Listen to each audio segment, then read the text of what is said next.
Welcome back to the Chris Gates Fitness Podcast. Thanks so much for joining me in today's episode. And I'm excited you're here because we're going to talk about a topic that is very top of mind and very applicable based on the time of year that this podcast episode is being published. We're going to talk about how to estimate the calories in food. The reason this is so timely is because, well, we're at the beginning of the holiday season here. Thanksgiving is about a week away at the time this episode is published.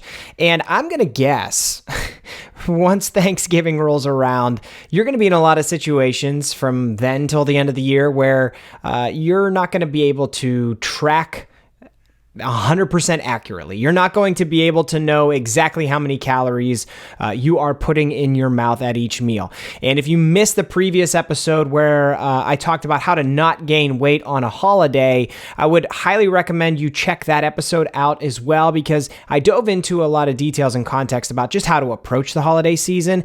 And one thing I'll mention here, and I'll be short about it, is that I don't think you should be going into, say, Thanksgiving dinner or Christmas or New Year's or anything like that with the thought or the plan of meticulously tracking every calorie or really trying to. I think that's a bad approach. I think it's a bad strategy. I don't think it's the best way for you to maximize your enjoyment of the holidays and, do it the right way. I think the right way to do it is just to enjoy yourself in those moments and then spend the time outside of those moments, the time in between holiday celebrations, spend that time being a bit more meticulous with things and, being diligent and actually tracking things if you have a specific type of body weight or body composition goal. So wanted to make sure I got that out there. But with that being the case, outside of those holiday celebrations, there's going to be probably a lot of times where you're going out to dinner, going out to have, food or drinks with friends, because we get together with a lot of family and friends this time of year that maybe you don't see a lot.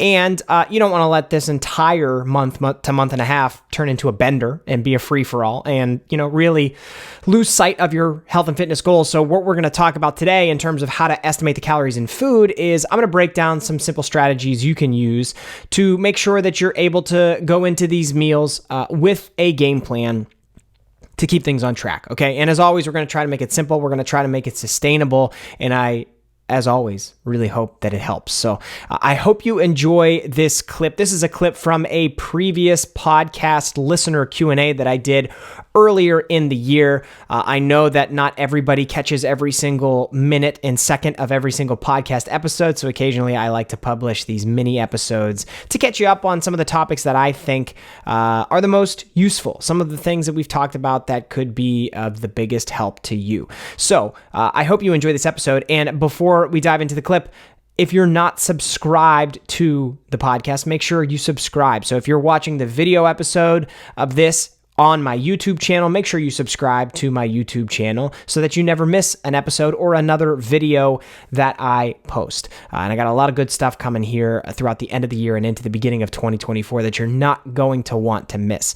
If you are listening to the audio episodes, you can follow along on Apple Podcasts, Spotify, iHeartRadio, Audible, like anywhere that you could listen to a podcast. The Chris Gates Fitness Podcast is there, so you can subscribe.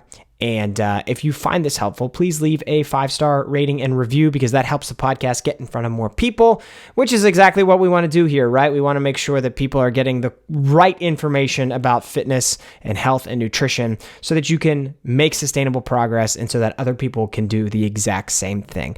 Very lastly, there is a link in the show notes to this episode to my mailing list. If you're not subscribed to my mailing list, you should be, because that's where I go first to let people know every single piece of content that I post. Whenever I post something new, if it's a podcast episode or an article or anything like exercise tutorial, strength training techniques, nutrition tips, all that good stuff, if I post something, I let my mailing list know first. And the mailing list, if you look at all the social media platforms and where you could follow me, those are great.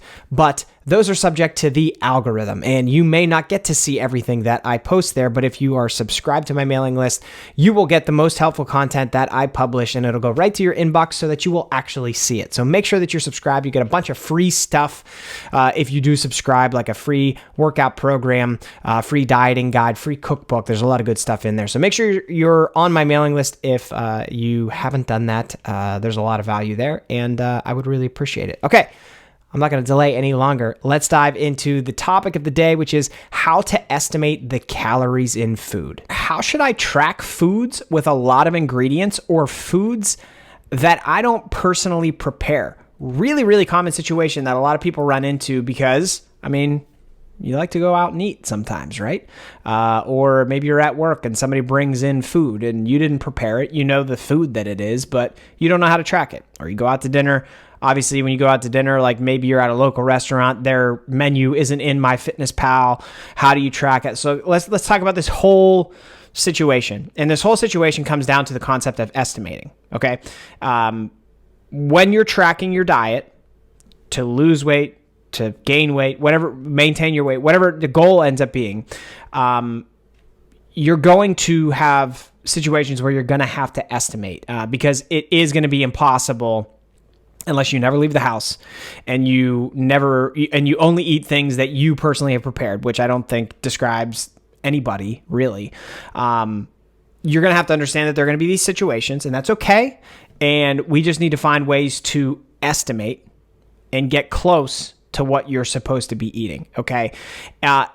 Estimating is always going to be better than not tracking at all. Let's say that straight up at the front here, because I have run into situations in the past where a client, ends up in a situation that we weren't expecting. He or she just ends up kind of saying like, well, I don't know how to track this, so I'm not going to try tracking at all. And then what we find is that since the day goes completely untracked, or since that meal goes completely untracked, things really can spin off the rails, because then you're not keeping your goals top of mind. You're not thinking about or visualizing what the calorie count or the macros look like for the meal that you're having. And since it's not there in front of you, it like I said, spins out of control. The train goes off the track, so to speak. So estimating is always going to be better than not tracking at all, because even if what you track isn't 100% accurate, it'll still probably be close if you give it an honest effort. And when we're estimating, if you're eating out, something like that, that's what we're going for. We're going for the best you can do, as accurate as you possibly can. We're not going for quote unquote perfect, because that's not possible. Even if like you got a 5-ounce steak and had a cup of rice and a cup of broccoli at the meal that you got out at the restaurant, those are things that are super easy to track, right? Those are all one ingredient foods that are not complicated, but you don't know how much butter was added to the food that you got. You don't know the cooking oils that the chef used to prepare the food. So there's even hidden calories in there that you don't know about. So you're never going to get it 100% accurate. That's okay. We're not aiming for perfect. We're aiming for as accurate as you possibly can. And I have 2 main principles that I share with my clients that tend to work out pretty well. So let's dive into these principles of estimating to answer this question, which is how to track foods with either with a lot of ingredients or foods that you don't personally prepare. So number 1, if you can't, when you go into MyFitnessPal and you're, tracking one of these items, you want to try and find the exact thing that you're eating. If you cannot find the exact item in the food database, you look for something similar. And I don't know why I always go with, what is a lie. I know why I always go with this comparison, and it's because I went to this place all the time in college. The example I always use is like, if you have a homemade chocolate chip cookie, or if you get like a dessert, get a cookie at a restaurant or something like that, you're not going to be able to log or know exactly how many calories are in that chocolate chip cookie. So you go into the app and try and find one that is going to be similar to that, and then log that instead. And the one I always go with is Subway, because I don't know if you've ever been to Subway, but their chocolate chip cookies are fire. And if you haven't gone there to get them, don't go to Subway for subs. Go there for their cookies, because they're insane. I got them all the time. that's what I would do, right? So I would go in there, pick that item, plug it in, and you know what? Is it going to be 100% accurate? No, but will it probably be close? Yeah, and that, again, is what we're aiming for. And this applies to any type of food.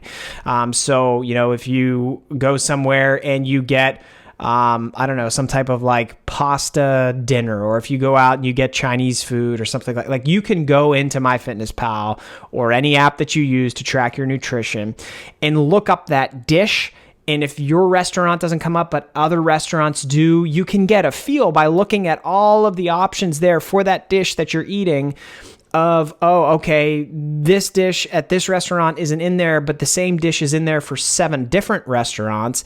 And, oh, okay, they all look like it's going to be somewhere between 500 and 700 calories. So, okay, we got a good ballpark here. Now I'm getting a better idea of what the calorie content of what I'm about to eat is. Again, it's not going to be 100% accurate, but that's close.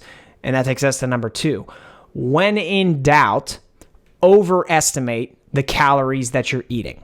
So to go back to that example I just explained, if you have those 5, 6, 7 options that are appearing and they seem to be between 500 and 700 calories, I want you to choose one of the ones on the higher end of that range. Because and that applies to any goal, right? At the very least, that means you're keeping your calories as controlled as you possibly can. Again, you're choosing an item that's similar. Choose the one with a higher calorie count. It's going to make sure you're not potentially underreporting your calories.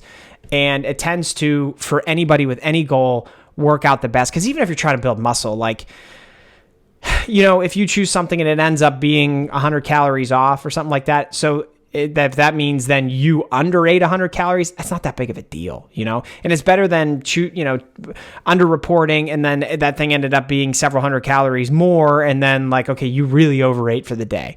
So always, when in doubt, overestimate the calories on the thing that you track. And if you combine those 2 principles I just mentioned, you should be perfectly fine. That's the strategy I tend to go with.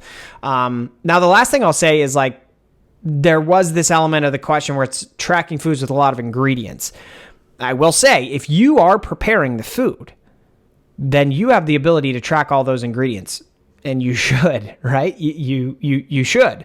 If you're serious about your goal and you really want to make things accurate, you should track all the ingredients. I mean, if you're making something from a recipe and all the things are listed out for you, it's as simple as like, you don't even have to do it while you're doing it, while you're cooking, because it's in the recipe. So just log it later because it's all written out in that recipe for you. It being a lot of work is not an excuse to not do it. It shouldn't be. So if you are preparing something that has a lot of ingredients, you should still track those ingredients because you prepared it and you know the ingredients and the amounts of them that you use. That's easy. It just takes a little bit of time. But otherwise, for foods that you don't personally prepare, those principles and strategies that I just walked you through should work the vast majority of the time.